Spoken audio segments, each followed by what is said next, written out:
Depuis ce matin, une barrière amovible bloque la circulation automobile rue des Renards. Et lorsque sonne la sortie des classes de l'école Camille Hirtz, c'est à pied, à vélo ou encore en trottinette que les enfants rentrent chez eux.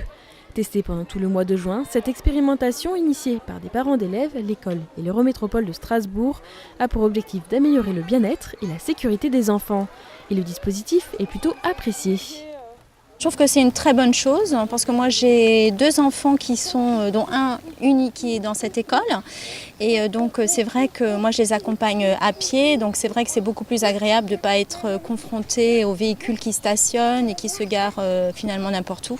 Je pense que c'est une très bonne chose dans le sens que ça responsabilise les gens et puis que ça oblige les gens aussi à se déplacer autrement qu'en voiture.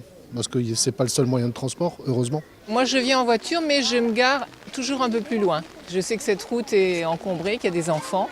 Donc je suis ravie que ça reste libre pour les enfants aux heures de sortie. On se dit que ce sera les adultes de demain et si on leur donne des habitudes de se déplacer à vélo ou à pied dans une ville qui est quand même très agréable, ça sera toujours ça de gagner pour le futur, surtout quand on sait que la qualité de l'air à Strasbourg n'est vraiment pas terrible, quoi. L'école n'en est pas à sa première opération de sensibilisation au transport propre. L'année dernière, elle avait organisé une journée consacrée au vélo pour ses 400 élèves. Depuis septembre, une douzaine de parents ont engagé une réflexion pour développer encore plus l'écomobilité. On s'est rendu compte qu'en fait, l'école ouvre à 8h20 et que c'est vraiment entre 8h20 et 8h30 qu'il y a un pic de voitures qui viennent déposer les enfants et c'est beaucoup de stress, quoi.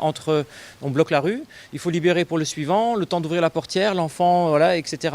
C'est vraiment c'est très anxiogène, aussi bien pour les parents volants que pour les parents à l'extérieur des voitures, que pour les enfants, les enseignants qui sont au portail. On a voulu travailler sur ce temps-là, quoi, en fermant la rue pendant les heures d'arrivée scolaire. On a réfléchi sur les différentes possibilités d'améliorer un petit peu les conditions d'arrivée des élèves à l'école, d'un point de vue donc de la santé, puisque les élèves, on s'est rendu compte, marchaient de moins en moins ou se déplacer de moins en moins à pied ou à vélo pour aller aux écoles. Donc il y a un enjeu de santé, de climat aussi, puisque la pollution, il y a des pics de pollution aux heures d'arrivée de l'école.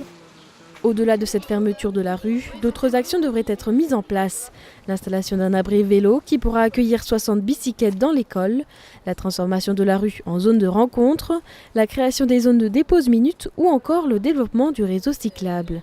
Cette année, 4 écoles ont été accompagnées par l'Eurométropole et un cabinet d'études pour faire un diagnostic de ces mobilités.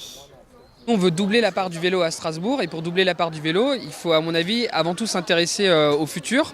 Mais c'est dès demain, mais c'est les enfants parce que c'est quand on est enfant qu'on prend ses habitudes de mobilité. Et si on commence à être emmené à l'école en voiture plutôt qu'à pied ou à vélo, on fera moins de vélo et moins de marche par la suite. Et surtout, on observe un effet un peu pervers, c'est des parents qui se disent je vais emmener mon enfant à l'école à vélo, en voiture parce que les autres le font en voiture et donc mon enfant il sera pas en sécurité aux abords de l'école. Donc si on sécurise les abords de l'école, tous les parents auront aussi peut-être plus confiance pour que leurs enfants viennent à pied ou à vélo.